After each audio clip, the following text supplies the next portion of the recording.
Hello students, welcome to LJ Institute of Engineering and Technology. Here myself Mr. Jaswal Kishore from Civil Engineering Department, and we are learning all about earthquake engineering. So let's start our today's session. So in today's session we will be learning about earthquake basic module, and in that we will be considering some more theories and concepts regarding earthquake. So let's start. So today we will be learning about earthquake terminology. So in the entire earthquake subject there are various terms related to earthquake. So for that we need to understand about its terminology, that this term is known as this, and what are the actual definition of that terms. Let's study. So here is some pictorial representation of earthquake terminology. Let's see one by one. So first of all is focus. Now here in this figure you can see it is a point which is known as focus. So what is focus? Focus is the point where actual earthquake takes place, which is mostly below the ground surface. So the point within the earth where earthquake rupture start is known as focus or hypocenter. Now it is the source of elastic waves inside the earth. Means in the previous session we have learned about elastic strain energy. In that we have seen that the rock deforms, then the strain energy release. So it is that point where the earthquake occurs, or say earthquake starts. Next is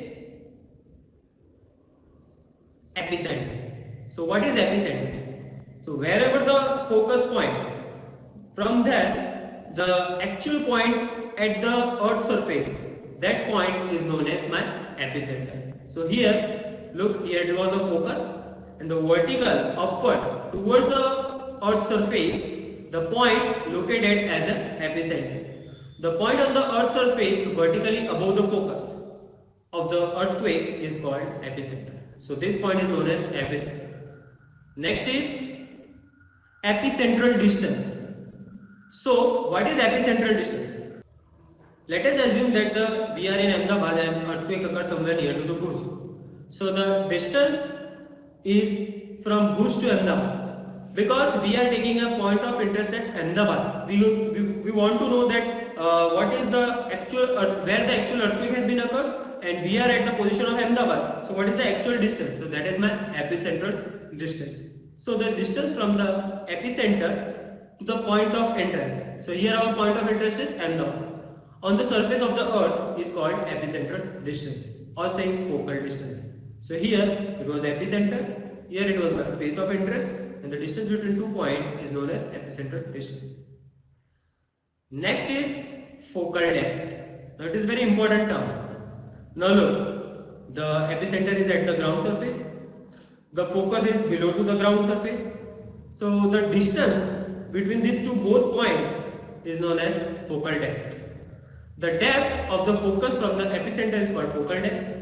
Now it is an important term, or say parameter, in determining the damaging potential of the earthquake. Most of the damaging earthquake have shallow focus with focal depth less than 70 km. If assume that this focus means this focal depth is very small, nearly let's say less than 70 km, then it will create a most disastrous earthquake. If the distance, or say focal depth, is more, then the damage will be much more less as compared to the shallow depth. So if the depth is shallow, let's say focal depth is less than 70 km, the earthquake will be more disastrous. Then if earthquake is medium, means say 70 to 300 kilometers distance focal depth, then it is a moderate kind of earthquake. And then a deep, means greater than 300 kilometers, which is less compared to the above. Next is, now what is focal region? So seismic destruction propagates from the focus through a limited region of the surrounding earth body, which is called as focal region. Means earthquake occur, it will cause some damages to the nearby region. So that region is known as my focal region. Now what is seismogram? So here is a GIF representation. So Now the seismograph has been advanced. This is the version of seismograph in which a pendulum has been hanged with a pen and a ball. Pendulum with a pen. At the bottom it is a paste kind of thing. I will explain what it called. And whenever the ground shakes, so this pendulum will try to oscillate and it will note something on the paper. So by that we get to know that the amount of, or say on the which scale, so we will be considering Richter scale amount of earthquake, or say magnitude of earthquake. So this all these technical terms will be understanding in furthermore upcoming sessions. So right now seismograph.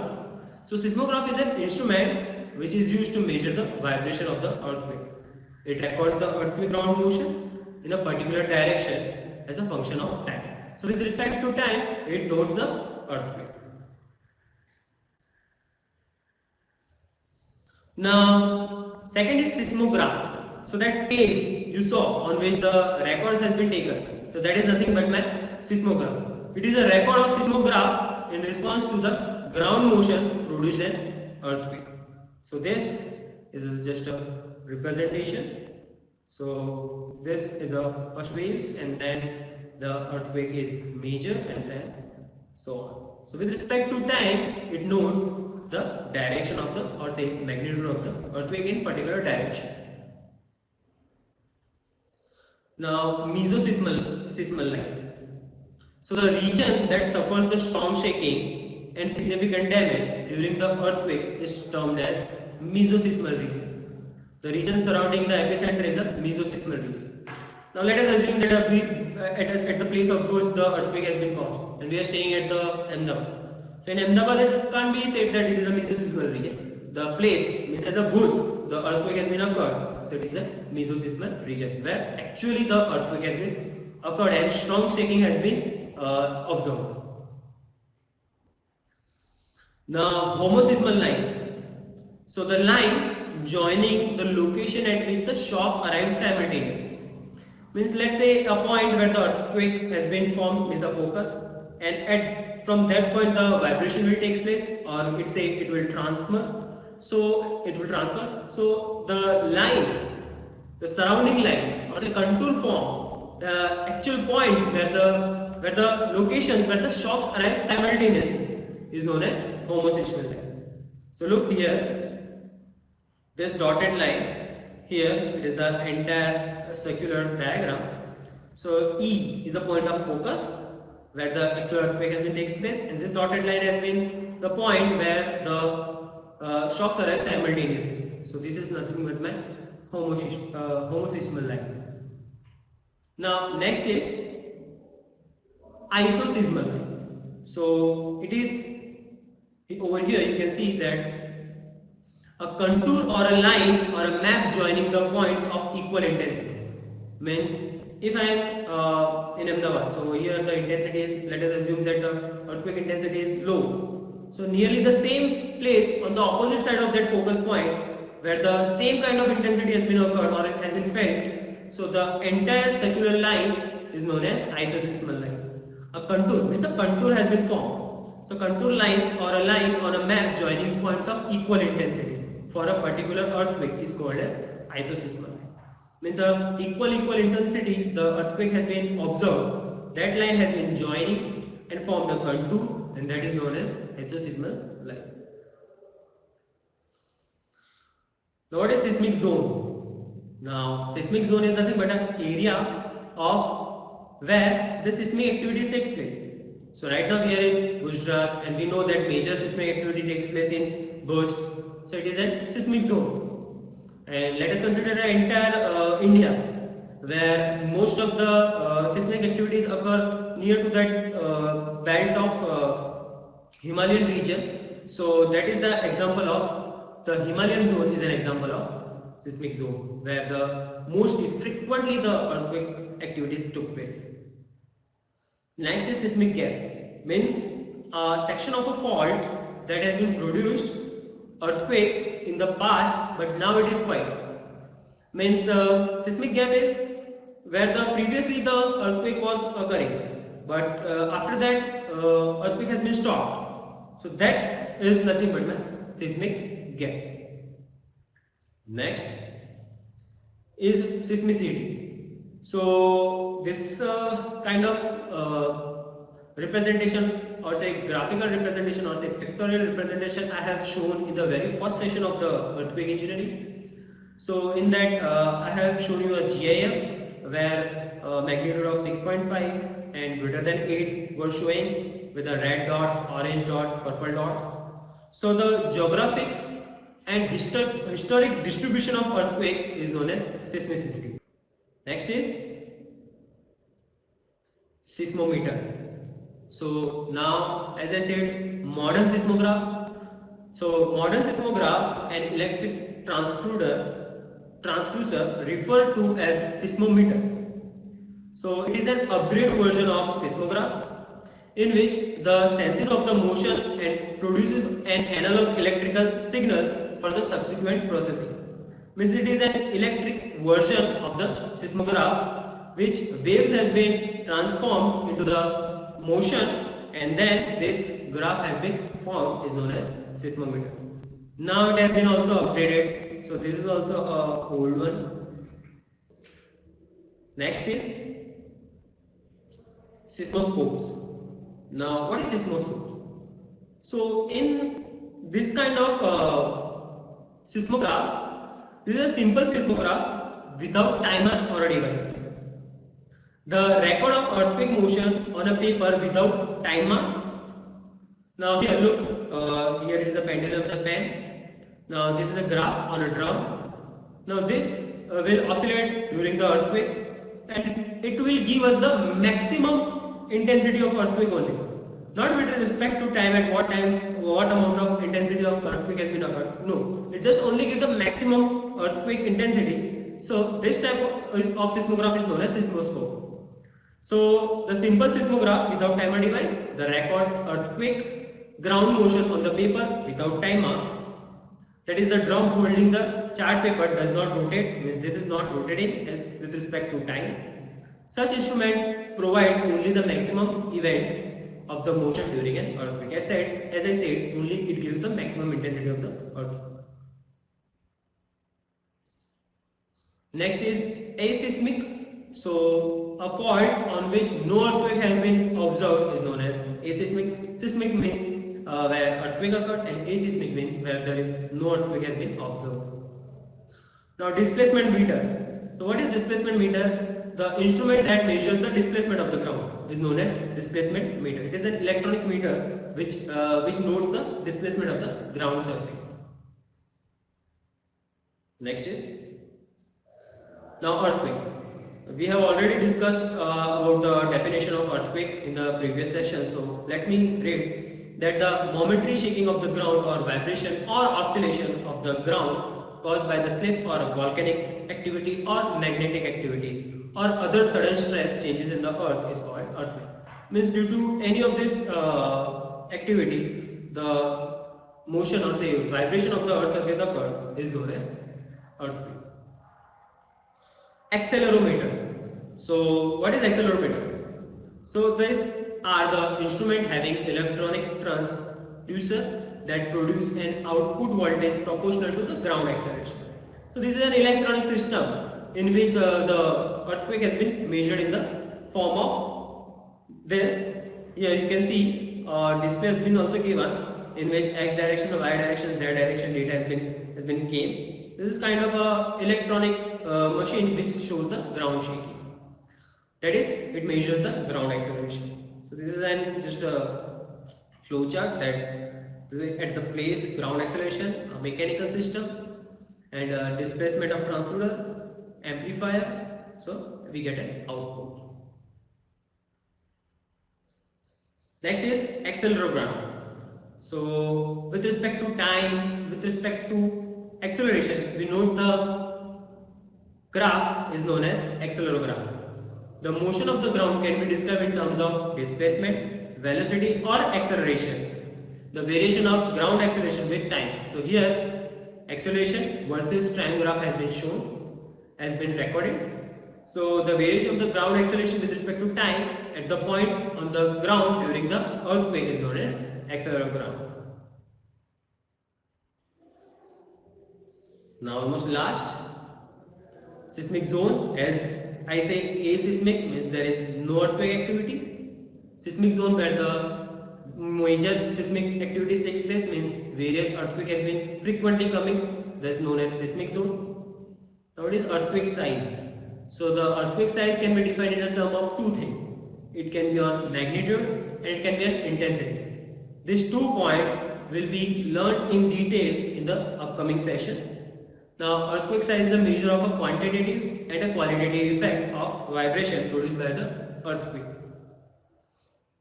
Now seismology. So we are studying related to the earthquake. So it is known as seismology. So the science related to the study of earthquake and the structure of the earth is known as seismology. It includes the study of seismic waves, origin, intensity. So now these are the terms which you have recently learned about what is seismic waves, origin, intensity. Forecasting of earthquake means upcoming earthquake can be also forecast, etc. Now aftershocks and foreshocks.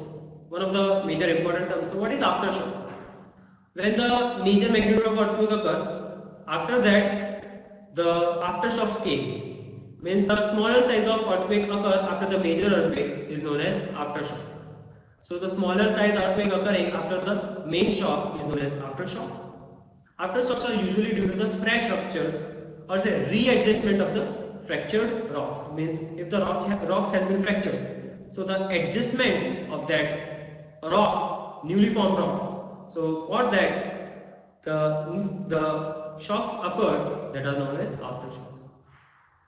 Foreshocks, the before shocks which are before the main earthquake. The vibrations felt in the bedrock are called shocks. Number of smaller size earthquake takes place before and after the big earthquake.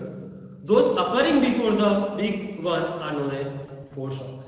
Foreshocks are usually interpreted as being caused by plastic deformation or say small rupture. So these are the basic terminologies of the earthquake. This we need to understand. So we have almost covered up all the terminology. Now next, moving ahead to the seismic waves. Seismic waves. So what is seismic waves?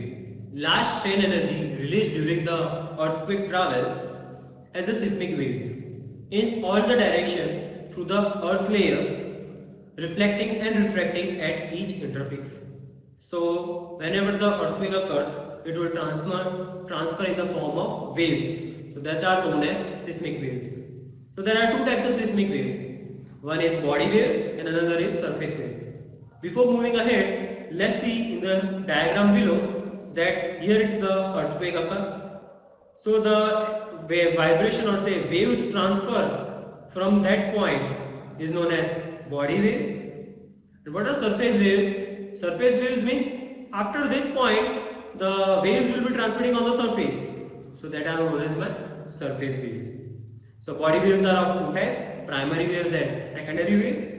And surface waves are also two types, love waves and Rayleigh waves. We will be understanding how they are differ from each other.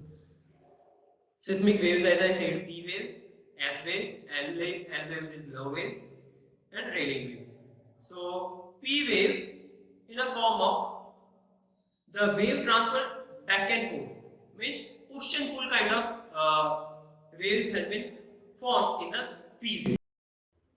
Here you can see that the waves are in the form of push and pull. I will show you it the GIF how it actually occurs. So the particle move away from each other, means back and forth kind of a moment will occur in this P wave. S waves is a kind of up and down kind of moment occur in the S waves. L waves is love waves.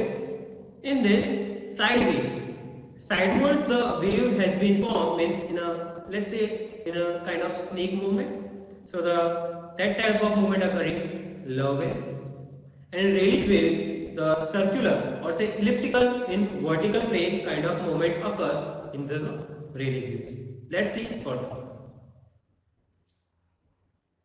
So these are four types of wave. So as I said, in P wave, expansion and compression takes place, pull and push. In S wave, this kind of movement up and down. Love wave, kind of, I say, snake kind of movement. The horizontal in the form of horizontal wave, and in relief wave, circular movement takes place on the part. So let's understand one by one. So look, here it is a JF representation of P wave. So the particle, here the dark portion, you have to observe this portion. It will compress and then it will expand.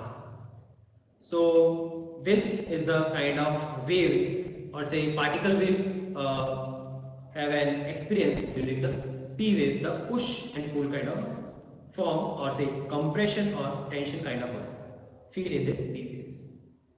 So what is P waves?